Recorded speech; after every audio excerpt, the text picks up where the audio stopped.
प्रभुं प्राणनाथं विभुं विश्वनाथं जगन्नाथनाथं सदानन्दभाजम् प्रभुं प्राणनाथं विभुं विश्वनाथं जगन्नाथनाथं सदानन्दभाजम्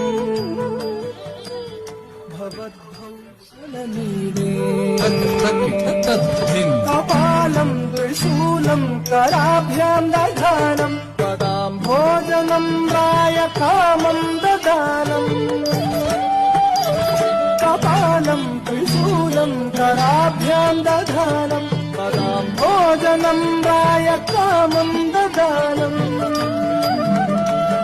बलिवर्धयानं सुराणां प्रदानं शिवं शङ्करं शम्भुमीशानमीडे